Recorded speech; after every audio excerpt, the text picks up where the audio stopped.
Here we explore the third and fourth studio albums by Solange, which released on September 30th, 2016 and March 1st, 2019. A look back in time would show that 2016 would be a year of continued turmoil. Relationships between Black American citizens and police were fraught. The Flint, Michigan water crisis would also have been occurring leading up to the release of Solange's album. Amidst the noise, a seat at the table truly could not have come at a more relevant time. In a statement, Solange described the new album as a project on identity, empowerment, independence, grief, and healing. Solange enlisted a variety of collaborators, including Lil Wayne, Q-Tip, Kelly Rowland, Tweet, Sampa, and Kelela.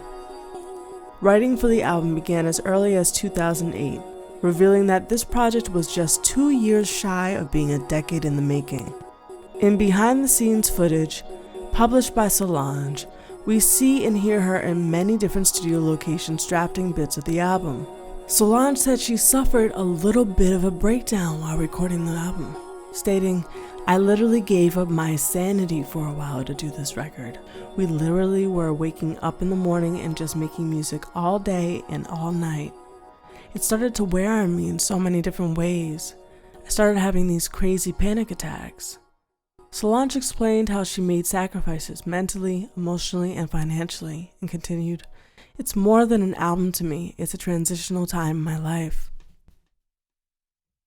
A Seat at the Table was met with widespread critical acclaim. The album became Solange's first #1 album on the Billboard 200 in the United States, debuting with 72,000 album equivalent units. The album's lead single, Cranes in the Sky, won the Grammy for Best R&B Performance, becoming Solange's first Grammy nomination and win. Cranes in the Sky is a piece that speaks about attempts to alleviate the pain through alcohol, sex, music, or even running away, a concept many people can relate to. The production of the song was enhanced when the visuals for the song dropped. The video turned an already catchy song into a breathtakingly thoughtful performance complete with hazy, moody aesthetic and captivating choreography with a large number of dancers and mind-blowing shots on top of beautiful buildings. Solange wrote Cranes in the Sky in 2008 to a track on a CD producer and singer Raphael Saadiq gave to Solange. It consisted of just drums, strings, and bass. Cranes in the Sky was written in her hotel room the very same night she got it from Saadiq. Fun fact, as the album reached #1, Solange and Beyoncé became the first sisters as solo artists, achieving #1 albums on the Billboard 200 in the same calendar year. When I Get Home is the follow-up to A Seat at the Table and explores Solange's hometown of Houston, Texas. It appeared at #7 on the US Billboard 200.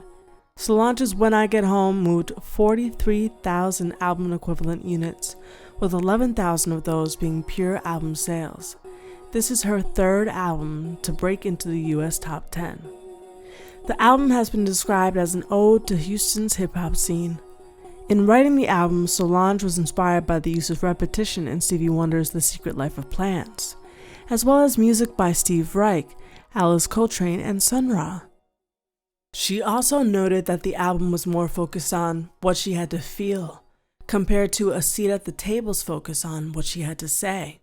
Solange began working on the album in a rented house in her hometown of Houston, after finishing her tour for A Seat at the Table.